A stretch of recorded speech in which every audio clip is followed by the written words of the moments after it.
quero trabalhar com vocês hoje as causas da ansiedade antes do medo, porque o medo é aquilo que se instaura. Então eu quero que você pense comigo o seguinte: ansiedade. Imagina aqui a ansiedade, tá bom? E aí nós vamos trabalhar 3 causas. Então aqui você imagina a ansiedade. Aqui em cima uma causa, aqui e aqui mais 2 causas. Então eu quero dividir nessas 3 causas para você poder entender, e aí eu já consigo responder também a ação dos medicamentos e as atividades que nós podemos ter para o combate da ansiedade. Então a ansiedade está aqui, bem no meio. Aqui em cima, guarda isso, nós temos uma das causas, que é a história de vida. A sua história de vida está aqui em cima. Então aqui a gente tem a ansiedade. Aqui em cima, uma das causas, a sua história de vida. Aqui, nós temos uma outra causa, que são as causas biológicas. Guarda isso. Então, aqui, história de vida. Aqui, as causas biológicas. E aqui, nesse triângulo, o ambiente. Então, nós temos 3 causas. A ansiedade, com 3 causas. Guarda isso. A sua história de vida, o ambiente e a questão biológica. Vamos lá? Vamos pensar junto então? O que são as questões biológicas que podem gerar a ansiedade? Primeira delas, questões genéticas. Isso mesmo. Questões genéticas. Aquilo que você traz na sua genética. Na genética que veio dos seus avós, que veio dos seus pais. Pô, mas isso é ruim? Não, isso é bom. Uma das questões genéticas que você pode ter ligada a você é uma hipersensibilidade. Você já reparou que tem pessoas que são muito mais sensíveis do que outras? Essa hipersensibilidade, ela é genética também. Então, aquela pessoa que é mais sensível aos conflitos, à desarmonia, né, no perfil comportamental, o gato, ele precisa estar num lugar harmonioso. Então, aquela pessoa que é mais sensível, é hipersensível. Você fala um pouquinho mais grosso, ela já se magoa e tal. Essa hipersensibilidade é de fundo biológico, é de fundo genético. A pessoa que é muito sensível, vai acontecer o quê? Ela é mais propensa a ficar ansiosa, a ficar na expectativa, a ter essa coisa toda aí. Uma outra coisa que é de fundo biológico, eu estou falando das 3 causas da ansiedade. E eu estou tratando primeiro da questão biológica. Questão genética. Segunda coisa, a sua estrutura e a química sua cerebral. Alguma coisa trouxe um desequilíbrio na sua amígdala. Você que está chegando hoje, assiste o vídeo da semana passada que está no meu canal, você vai entender a ação da amígdala no teu cérebro. É uma glândula que vai ser responsável pela produção de neurohormônios.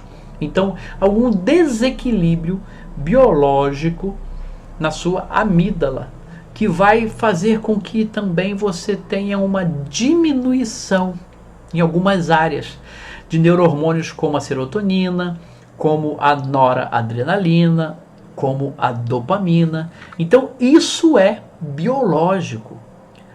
Estão entendendo? Eu estou trabalhando aqui a questão biológica. Causas biológicas que geram ansiedade.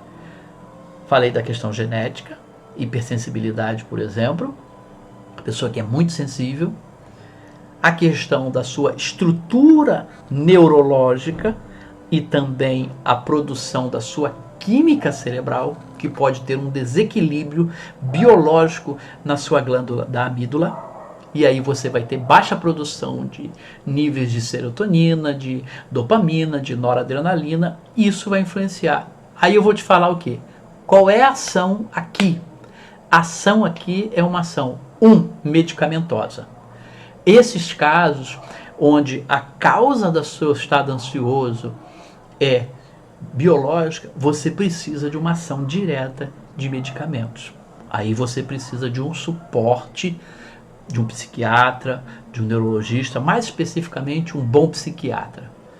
Então ele vai te entrar com uma medicação para ajustar esse desequilíbrio na sua célula, na sua glândula amígdala, para poder ajustar os seus níveis de serotonina, de noradrenalina, de dopamina. Então aqui entra diretamente uma questão medicamentosa. Só medicamentosa? Não. Como terapeuta, eu consigo trabalhar também essa sua questão biológica através da terapia, através de técnicas de mindfulness. É tão legal isso, porque se você praticar mindfulness por 8 semanas, você consegue aumentar, é comprovado, isso é científico, tá, gente? Isso é neurociência. Isso não é invenção, não. Você consegue aumentar a massa do seu córtex pré-frontal, que é o responsável por a questão das suas emoções. Então, ação medicamentosa, ação de terapia, em especial com algumas técnicas de terapia cognitivo-comportamental e ação de meditação e mindfulness. Olha que coisa interessante. Então os seus níveis, onde a parte biológica, lembra que eu falei? Ansiedade está aqui, estou falando de uma das causas biológicas.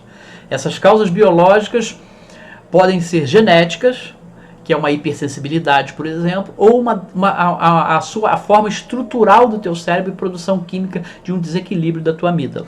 Então, aí eu tenho que ter uma ação medicamentosa e eu posso acompanhar junto com a terapia, com mindfulness e meditação. Entenderam? Primeira causa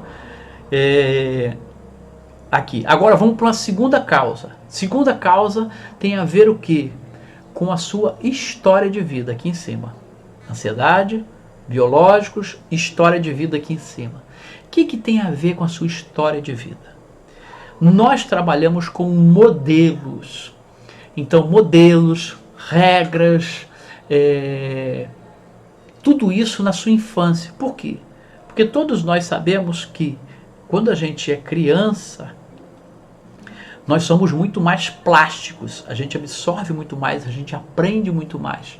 Então esse é o ambiente. Eu quero que você entenda que eu estou falando de causas, mas eu não posso colocar isso aqui, porque na semana passada eu falei que 99% do gatilho é do medo. Agora eu estou falando das causas que implantaram o gatilho do medo.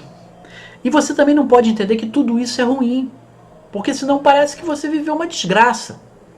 Estou falando agora da sua história de vida. Se você viveu num ambiente familiar de modelos, de pais, de mãe, de pessoas de autoridade, tios, professores, que trouxeram para você regras muito rígidas, sabe aquela casa que parece um quartel cheio de regras, cheio de não pode aquilo, não existe a flexibilidade.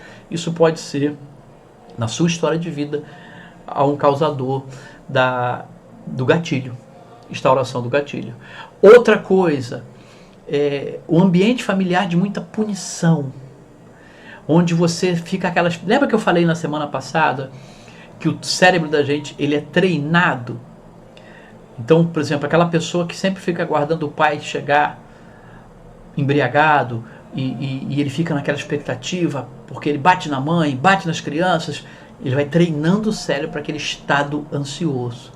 Então ele fica na expectativa de ser punido a qualquer hora. E normalmente nesse contexto familiar, a punição acontece a qualquer hora, sem motivo lógico, mas também às vezes há uma compensação de recompensas inesperadas. Há um peso na punição, aí de repente recebe um presente, recebe um agrado que não estava nem esperando. Toda vez que o cérebro ele tem incertezas, ele tende a ficar ansioso. Ele é treinado para ficar ansioso. Por quê?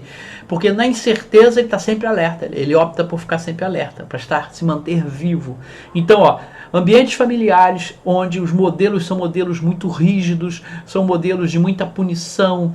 Outra coisa que pode instaurar gatilhos de medo, de ansiedade, são dificuldades, dificuldades de sociabilidade, aquela criança que viveu com muito bullying, que riram muito, que avacalharam, ou que ele registrou isso com muita intensidade na escola e ele não conseguiu se sociabilizar, isso instaura gatilhos de ansiedade. Eu estou falando da história de vida.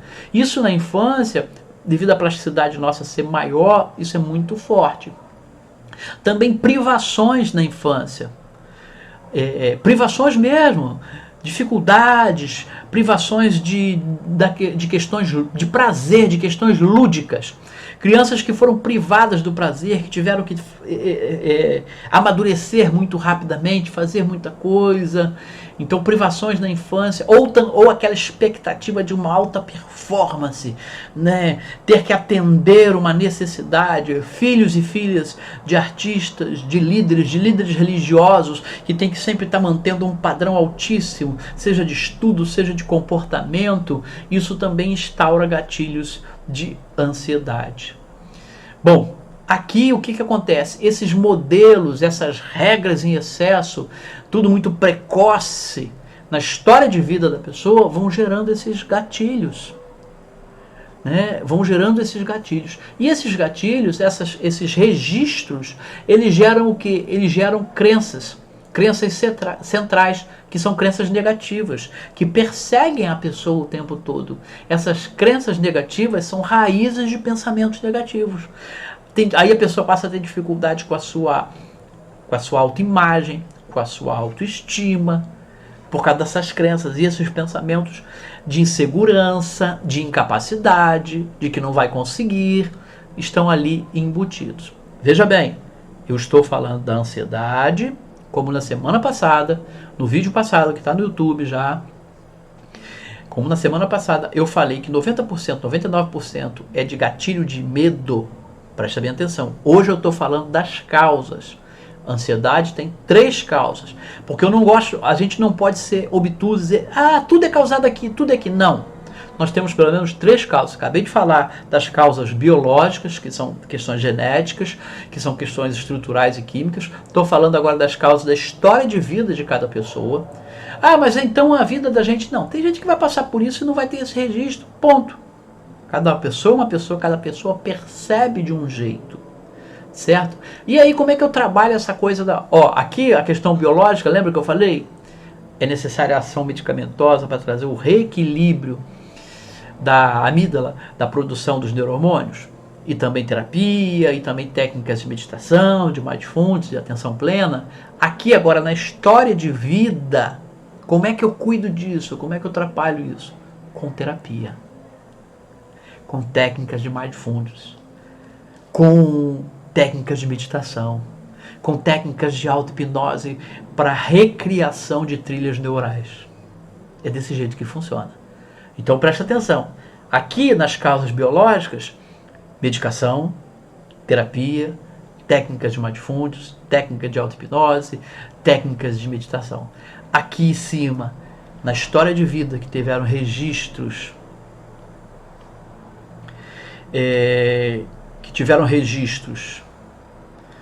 muito especiais, o que acontece? Registros que marcaram isso daí. Aí a gente vai caminhar e você vai ter o que para agir? Terapia, mindfulness, meditação, hipnose. Agora vamos lá, terceira causa, o ambiente. Então eu falei das 3 causas que geram um estado ansioso. Biológico, história de vida de cada um e agora o ambiente. O que é esse ambiente?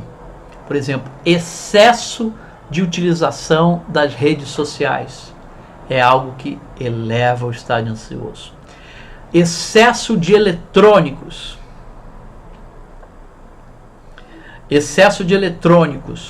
Né?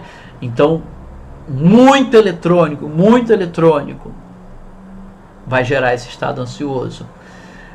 Tipo de trabalho que a pessoa exerce.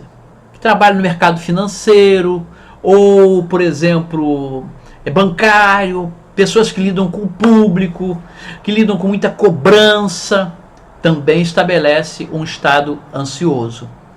É o ambiente. O que mais? Quando a pessoa passa por dificuldades financeiras, dificuldade de provisão, estabelece diminuição dos fatores protetores, é uma outra coisa. Quando há uma diminuição dos fatores protetores sobre você. O que são os fatores protetores das nossas emoções?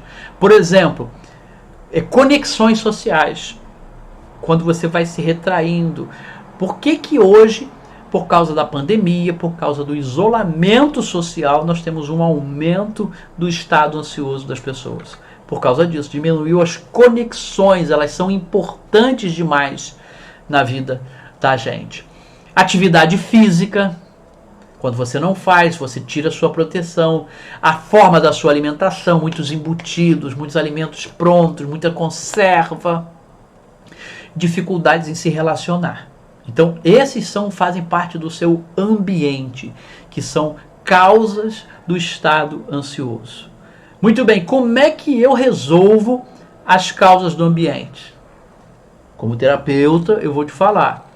Através da terapia, através de alguns processos de coach para você poder mudar a sua percepção, ressignificar algumas coisas do seu trabalho, através de mudanças de hábito, que aí a gente vai usar também técnicas de coaching, técnicas de TCC, através da meditação, através da técnica de mindfulness, através de auto-hipnose. Olha só quanta coisa legal. E aí você vai mudando o seu comportamento.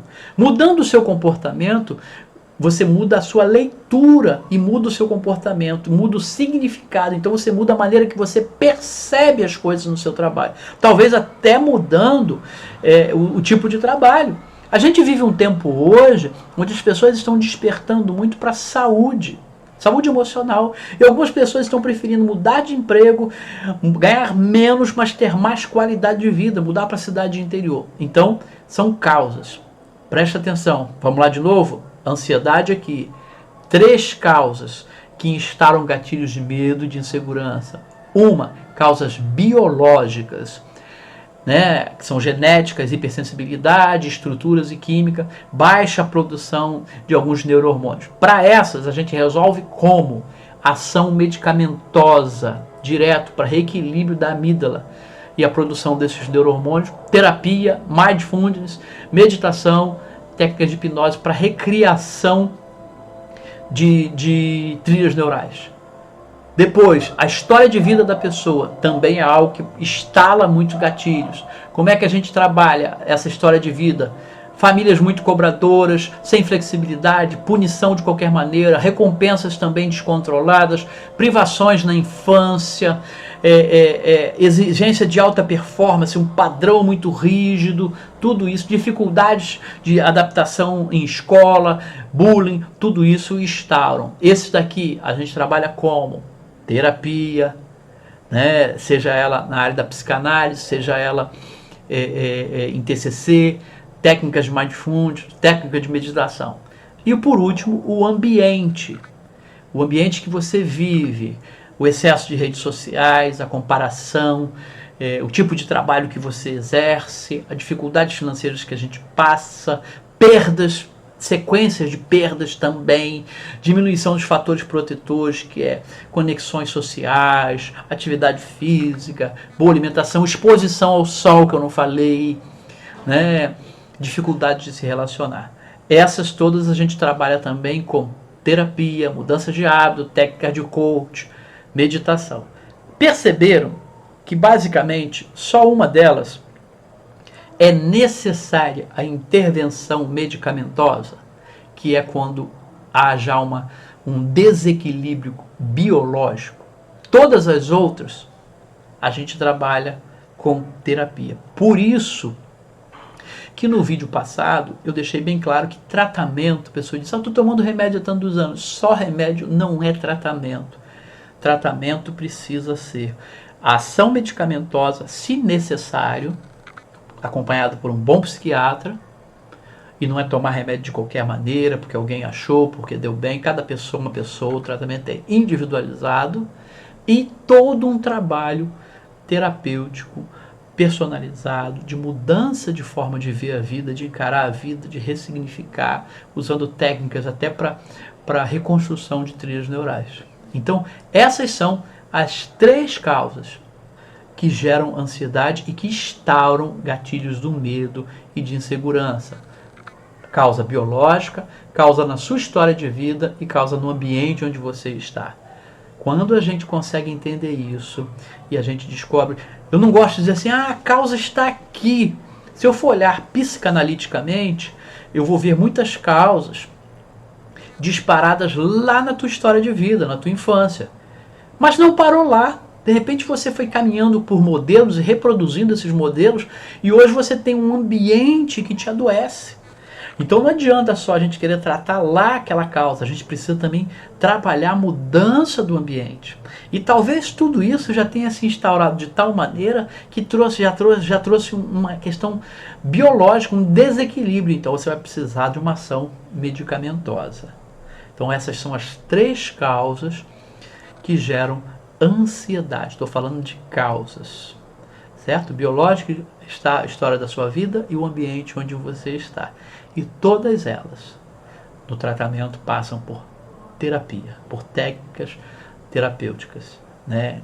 Integrais, integralistas. E na questão biológica, mais diretamente, a gente precisa aí de uma ação medicamentosa. Beleza? Agora eu quero ouvir vocês. Alguma pergunta dentro disso aí que a gente apresentou hoje. E para poder eu separar esse tempo para responder vocês. Lembrando que o vídeo 1 está lá no YouTube, né? Então passa lá, assiste. E durante essa semana esse aqui vai ser editado e vai subir para o meu canal do YouTube. Vocês que estão aí comigo aí, que tem alguma pergunta, querem saber alguma coisa dentro dessas 3 causas que geram ansiedade e que instauram gatilhos de medo. Medo, como eu falei, é uma emoção e que acaba gerando um sentimento de insegurança, desamparo. Regina Scudini. Regina disse que já foi muito mais sensível, era cansativo, está melhor depois da terapia. É verdade, a gente trabalhou bastante isso aí, com algumas técnicas com a Regina para desensibilizar. Porque a pessoa, como eu falei, questão genética, pessoa muito sensível, ela sofre muito. Porque ela toma as pancadas e recebe muito aquelas pancadas e aquilo a faz sentir muito, sofrer muito. Vamos lá. Vamos lá. Nessi falou aqui que tem medo de passar mal, fica inseguro. Isso é um ciclo que acontece. Como tratar, Ana Lúcia? Como tratar o medo de não ser aceito? Muito bem. Bom, vamos lá, Ana. Provavelmente, essa coisa de não ser, como tratar o medo de não ser aceito, está ligado à sua eu estou falando sua porque a pergunta vem de você, pode até nem ser sua, né? Mas a questão da autoimagem está ligada diretamente à sua história de vida, a fatores de expectativa, de cobrança, de expectativa de uma alta performance. Então o tempo todo, como eu falei na primeira infância ou na pré-adolescência, ali, essa expectativa da alta performance. Eu vivi isso. Eu fui uma pessoa que vivi isso. Por quê? Porque eu era o bom menino. Então tinha aquela expectativa na escola. Eu lembro que a primeira vez, eu era o garoto que não podia errar. A primeira vez que a minha mãe foi chamada na escola foi porque eu subi a escada correndo. Aí a mamãe foi chamada lá, mas não sei o que está acontecendo com o Jardel, que ele subiu, eu tinha 7 anos, eu acho. Subiu a escada correndo, olha que coisa absurda, subiu a escada correndo. Então essa autoexpectativa colocada sobre as crianças, parece que ela nunca vai atender. Por melhor que faça, e a gente cresce nisso daí, ó. É a nossa história de vida. Vão criando trilhas neurais de parece que a gente nunca vai alcançar o desejado. Então a gente tem medo de não ser aceito, a gente se sente incapaz. Existe uma voz que geram crenças, como eu falei aqui da história de vida, são crenças centrais negativas, de que parece que eu nunca sou bom, que eu nunca vou conseguir. E aí eu trabalho isso aí na terapia e coloco as pessoas para virem, para que elas se sintam capazes, é desse jeito. Né? Como é que a gente faz isso? Dando aquele empurrãozinho, vai! E aí a gente vai fortalecendo os sentimentos de capacidade de vitória. É por aí. Quando eu me sinto incapaz, só para fechar, toda vez que eu paro, me cria uma realidade de medo, de incapacidade. Se eu tenho que trazer a memória, eu tenho que trazer uma outra realidade. Se eu conseguir por 3 a 5 segundos, trazer a minha uma outra realidade, uma lembrança de quando eu fui capaz, de quando eu fui elogiado, de quando eu venci, o meu cérebro muda. Ele muda o meu estado, ele muda também a minha fisiologia. 3 a 4 segundos aquelas lembranças. Então uma estratégia é eu ter na manga boas lembranças de quando eu me senti empoderado, de quando eu me senti bem, de quando eu venci, de quando eu fui aplaudido, entendo o que eu quero dizer, né? E tal, para que nessas horas que eu me senti incapaz de não ser aceito, eu pense e traga a lembrança. 3 a 5 segundos. Muda toda a minha fisiologia no meu estado mental. Medo de passar mal e ficar inseguro. O que acontece? Provavelmente, você já deve ter passado mal e teve uma experiência ruim, que foi uma experiência chamada traumática. Passou mal, se sentiu sozinho, vai pedir ajuda a quem, não quer incomodar ninguém, não quer incomodar filho, não quer incomodar marido, não quer incomodar... Foi muito ruim. Então, isso ali se instaurou uma âncora, né, que a gente diz, e gera um gatilho. Então, só o fato de pensar em passar por aquilo de novo já faz quase que passar mal. Então, é uma outra coisa. Quando esse medo vier, essa insegurança, no vídeo passado eu trabalhei isso. Insegurança é um sentimento que pode ser racionalizado. Quando vier aquele medo, também eu não luto contra ele. A minha teoria é essa: nunca lute contra uma realidade. Você não muda uma realidade lutando contra ela. Você tem que criar uma nova realidade. Então, sentiu medo, racionaliza. Estou com medo de quê? Estou com medo por quê? Eu estou com medo de sair e passar mal. Por que, Jardel, você está com medo de passar mal? Você está sentindo alguma coisa? Você não está sentindo nada. Você está saudável, você está bem. Você está indo a tal lugar, você vai voltar de tal lugar e tal, tal, tal. Então você vai conseguir ir lá, você vai tal hora, você vai ter contato com tal pessoa. Mas para começar a mudar isso, o que a gente faz? A gente cria âncoras de segurança. Tipo, se eu estou com medo de sair, de passar mal, o que eu faço? Eu vou ligar, vou dar um exemplo como se fosse eu. Kátia, eu tô indo a tal lugar, tô indo no mercado, assim, assim, assim. Então, vou te pedir qualquer coisa, eu ligo para você. Tá bom? Você vai ficar atenta? Vou. Então, eu já criei uma âncora de segurança para o meu cérebro. Então, eu tô indo, mas eu tenho uma segurança de que tem alguém avisado. Que se eu passar mal, eu vou ligar e essa pessoa vai logo me socorrer. Com isso, eu vou fortalecendo o meu cérebro em cima dessa âncora de segurança. Tracei um caminho, tracei o socorro, caso seja necessário, a metodologia de socorro. E aí eu vou, venci essa vez, e aí eu vou fortalecendo. É por aí. Rosilene. Começar a trabalhar, né, Rosilene, a sua mente para viver o presente. Existem técnicas, a própria Mindfulness é uma, onde você vai trabalhando a tua mente, você tem que parar. Provavelmente você trabalha num ritmo muito acelerado, você tem que dar conta de muita coisa, seja de provisão, seja de filhos, seja de casa, e aí você tem que começar a colocar em ordem, delegar algumas coisas, diminuir a demanda que há sobre você.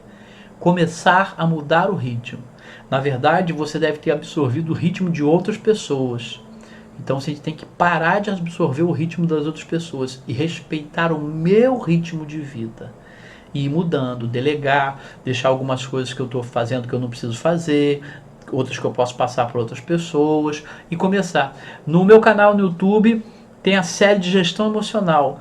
Isso é uma prática. Não é da noite para o dia, a gente vai treinando o nosso cérebro para viver o presente. São técnicas de mindfulness, atenção plena. Tem lá, você usa os 5 sentidos, de você começar a trabalhar os sons, respirar, visualizar, o tato. Dá uma assistida nessa série lá de gestão emocional no meu canal no YouTube, deixa seu comentário lá, tá bom? A gente vai treinando o nosso cérebro para atenção no presente. Beijo no coração, até terça-feira que vem, 21h01, Códigos Vencendo a Ansiedade. Obrigado pela sua atenção, uma noite maravilhosa, de sono tranquilo, bem suave. Tá joia, gente? Valeu!